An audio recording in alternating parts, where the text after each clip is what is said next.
आगे देखते हैं। हेरोडोटस, ये नाम थोड़ा सा याद रखने के लिए इसलिए है क्योंकि इसे कहते हैं फादर ऑफ हिस्ट्री। मतलब ये वो व्यक्ति था जिस कहा जाता है कि जिसने इतिहास को बहुत मतलब तरीके से लिखा और पहला इतिहासकार था। तो इतिहास का पिता इसे कहा गया कि तरीके से इतिहास लिखने वाला पहला व्यक्ति यही था, जो लगभग 5th सेंचुरी के आसपास में, 5th सेंचुरी बीसी के आसपास में, वो भारत तो नहीं आया लेकिन भारत के बारे में बहुत कुछ लिखा। और मेगास्थनीज को तो आप जानते ही हैं, जो चंद्रगुप्त मौर्य के समय में आया था 3rd बीसी के आसपास।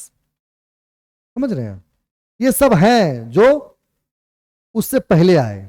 प्लिनी की चर्चा मैंने पहले कर दी, अब तो कालानुक्रम से चलेगा। प्लिनी की चर्चा इसलिए कर दी क्योंकि वो एक ऐसा व्यक्ति है जिसने भारत के लिए कुछ स्पेशल लिखा। 2 मिनट का ब्रेक लूंगा, थोड़ा पानी पीऊंगा, ठीक।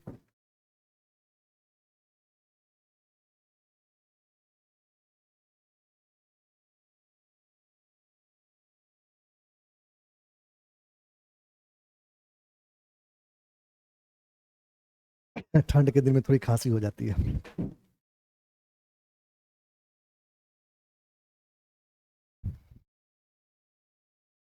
चलिए, तो ये जो मेगास्थनीज था, इसने एक किताब लिखी इंडिका। ये चंद्रगुप्त के समय में आया था, ठीक। तो इसने एक किताब लिखी इंडिका, जो जिसकी अब प्रति तो है नहीं इंडिका की, लेकिन इंडिका ही वो पहली किताब थी, लिखित दस्तावेज, जो भारत का वर्णन यूरोपियों के सामने रखा। इसमें भारत का बहुत चढ़ बढ़ के वर्णन था। भारत मतलब एक तरह से सोने की चिड़िया तो छोटा सा शब्द है, भारत वो पूरे का पूरा सोने का महल है, कुछ इस तरह से इसमें वर्णन था। समझ रहे हैं आप? तो उसके बाद ये डिमाकस था, जिसको भेजा था किसने? सीरियन किंग ऑटोकस वन ने। किसके दरबार में? बिंदुसार के दरबार में। फिर वैसे डायनोसियस था, जिसको इजिप्टियन किंग ने भेजा बिंदुसार के दरबार में। अब इस तरह के प्रश्न आते हैं जब हम आपको मैराथन सीरीज, जब हम इसका एमसीक्यू लेकर आएंगे, जो कि आपको बताया था, तो ये सारे प्रश्न हम आपको विजुलाइज करेंगे कि पूछे गए हैं। समझ रहे हैं? तो ये सब नाम आपको याद रखना है। डिमाकस, डायोनिय डायोनियोसस, उसके बाद मार्को पोलो। ये आदमी बहुत फेमस रहा। मार्को पोलो बहुत ही फेमस रहा। इसने भारत और चीन दोनों की यात्राएं की। और ये आया था कहां से? इटली से, वेनिस से, जो 1594 ईस्वी में साउथ इंडिया के पांड्यर रूलर यानी मदुरई में आया था। और जब ये वापस गया तो इसने भारत की जो चर्चा की, उसने विदेशों का ध्यान बहुत गहराई से भारत की तरफ खींचा, बहुत तेजी से भारत की तरफ खींचा। आगे आते हैं। ये निकोला कोंटी है, जो 1420 में आया था विजयनगर साम्राज्य घूमने के लिए। और ये निकिटीन है, जो एक रशियन व्यापारी था, जो महमनी साम्राज्य में आया था। इसकी भी बहुत अच्छी कहानी है, निकिटीन की कहानी।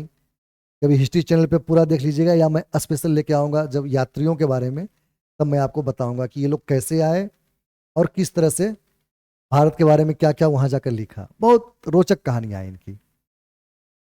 अभी तो हम लोग आगे चलते हैं। ये दुरांते बारोबोसा है, जो कि पुर्तगाली यात्री था, और ये विजयनगर साम्राज्य घूमने के लिए आया। ये डोमिनिगो है, जो 1520 में पुर्तगाल से आया था और कृष्णदेव राय के समय में ये वहां पे घूमा। ये है पेरानाओ नूमिज, जो पुर्तगाल का था, और ये अच्युत देव राय के समय में भारत में आया। ये सब मैं क्यों आपको बता रहा हूं? ताकि आपको ये ध्यान रहे कि भारत में यूरोपियन पहले भी आते रहे हैं। समझ रहे हैं? उसके ये थोड़े से उदाहरण हैं। तो अब इसको कैसे देखना है, ये देखिए। 1498 में आया था कौन? वास्को डी गामा, पहली बार समुद्र के रास्ते से।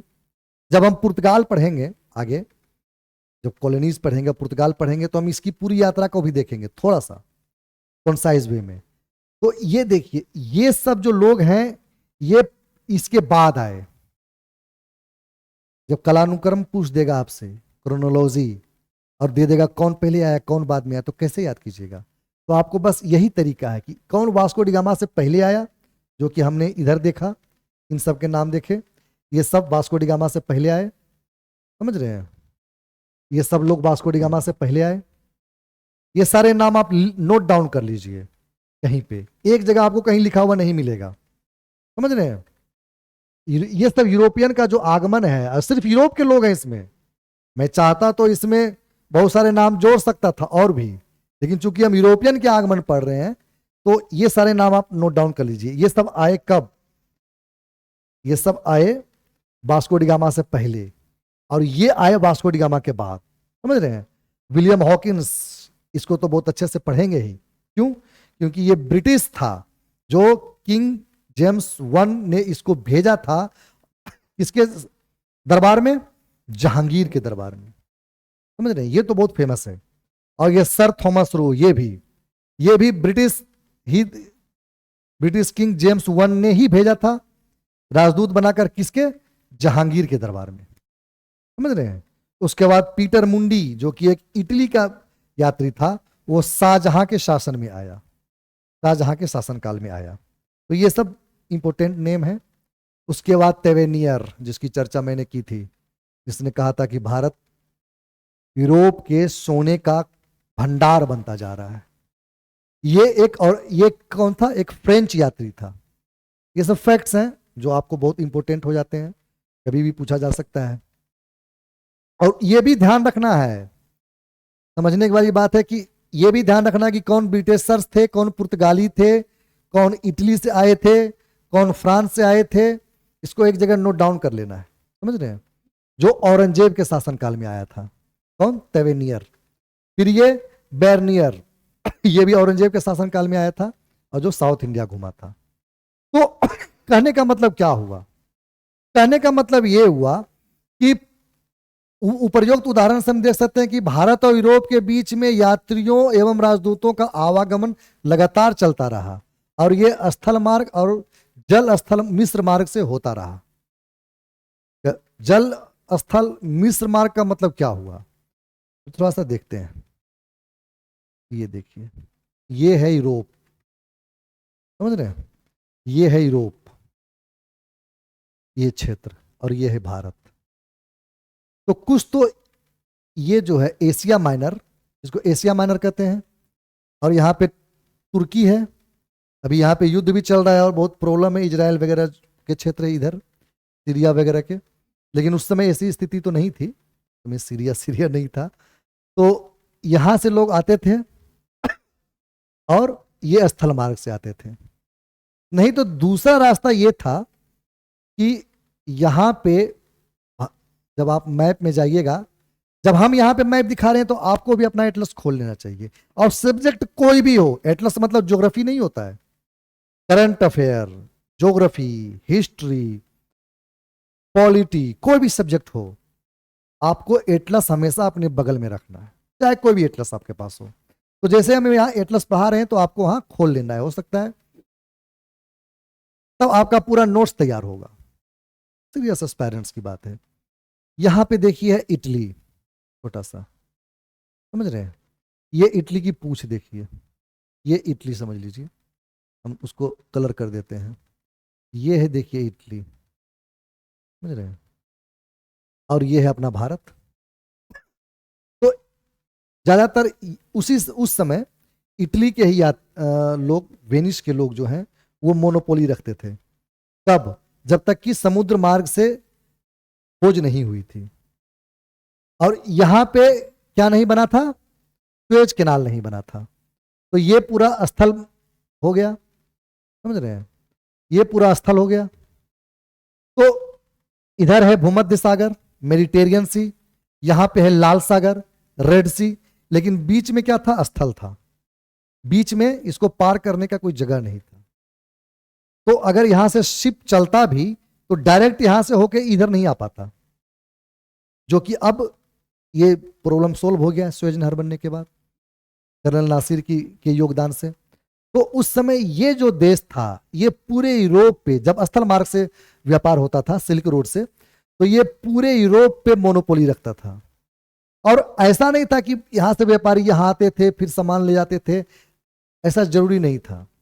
यहाँ पे जो है अरब, इसके व्यापारी भारत से सामान लेके यहाँ तक जाते थे, और फिर यहाँ वेनिस के व्यापारी यहाँ आते थे, और यहाँ पे पूरा कारवां जो मक्का और मदीना की जो बातें होती है, तो ये जो शहर थे ये वही थे, बाजार थे, बहुत फेमस बाजार थे। यहाँ पे भारत और अलग अलग देश, चाइना, भारत, इधर के देशों से जो कच्चा माल जाता था और अन्य सामान जाते थे, वो यहाँ पे स्टोर होता था इस क्षेत्र में, और इस क्षेत्र से जाकर यहाँ पे स्टोर हुआ। कौन ले गए? अरब के व्यापारी, और फिर इधर के भी व्यापारी, खासकर वेनिस के व्यापारी इसको यूरोप ले आते थे और इस तरह से मुनाफा कमाते थे। पूरा का पूरा कारवां चलता था, ऊंट का, घोड़ों का, गधों का, खच्चरों का, पूरा कारवां चलता था, और ये बहुत ही व्यस्त रूट हुआ करता था उस समय। समझ रहे हैं? लूट मार भी होता था, वो हम आगे देखेंगे। तो ये पूरा कारवां, ये पूरा व्यापार का तरीका था उस समय। समझ रहे हैं आप? कुछ व्यापारी डायरेक्ट भी आते थे, इसमें भी कोई शक नहीं है, सीधा यहां से आते थे। ये हुआ स्थल मार्ग। मिश्रित मार्ग का मतलब यूरोप के व्यापारी भूमध्य सागर से होते हुए यहां आते थे, फिर यहां पे हाथी, घोड़ा, पालकी, जे कन्हैया लाल की जो भी इनको मिलता था, वहां से ये फिर रेड सी घुसते थे और रेड सी से ऐसे निकलते थे, या सीधा स्थल मार्ग से यहां आते थे, फिर यहां से यहां आते थे। तो अलग अलग तरीके से, कभी सीधा स्थल से, कभी मिश्रित मार्ग से वो आया करते थे। लेकिन फिर एक ऐसी परिस्थिति बनी जब स्थल मार्ग रुद्ध हो गया और इन्हें समुद्री मार्ग खोजना बहुत जरूरी हो गया। और यूरोप में ऐसा प्रचलन चला कि उस समय के जो वहां के राजा थे, जो उस समय के धनाढ्य वर्ग थे, वो पैसा देना शुरू किए कि तुम स्थल मार्ग की जगह समुद्र मार्ग का रास्ता खोजो। बात समझ रहे हैं?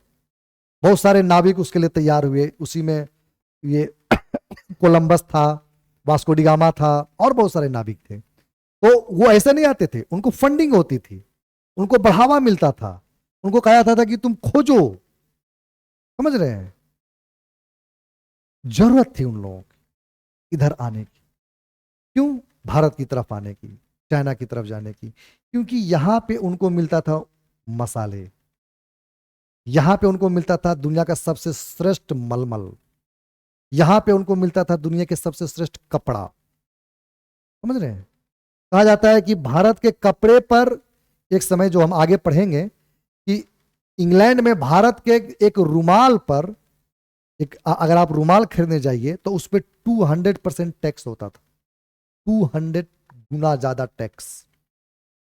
अगर आप 1 रुपए में भारत से रुमाल लेके चलेंगे और वहां पे 5 रुपए में बेचेंगे तो 5 रुपए में नहीं बेच पाएंगे, क्योंकि 200 गुना तो उसका टैक्स रहेगा। 1 रुपए के रुमाल पर 200 रुपए टैक्स। बात समझ रहे हैं? इतना फेमस था। और उस समय के जो, मैंने एक फ्रेंच साहित्य में पढ़ा था, आपने लुई 14 के बारे में पढ़ा होगा। तो लुई 14 के दरबार में एक मोलियर नाम का बहुत फेमस हास्य व्यंग लिखने वाला और नाटक करने वाला व्यक्ति था। जैसे अकबर के दरबार में बीरबल था, वैसे ही। तो वो मोलियर जो है, उसकी एक किताब में मैंने पढ़ा था, एक एकांकी थी, नाटक था, वहां पे सटायर बोला जाता है। तो उसके सटायर में मैंने पढ़ा था कि वो सटायर वहां के धनाढ्य लोगों पर मारा था, कि वहां के धनाढ्य लोग इंडियन कपड़े पहन के बहुत इतरा के चलते हैं। सोचिए क्या ब्रांडिंग था इंडिया का। अभी हम वहां के सामान के पीछे पूमा, एडिडास, क्याडास, पल, मतलब जो भी उनके नाम हो, उसके पीछे भागते हैं। लुई फिलिप, उनके कपड़े पहन के बहुत वो मतलब अपने आप को फील करते हैं कि हम ब्रांड पहन रहे हैं। लेकिन एक समय भारत के कपड़े पहनकर वो फील करते थे कि हम बहुत अपने आप को नवाब समझते थे। समझ रहे हैं? तो ये सारी चीजें हैं।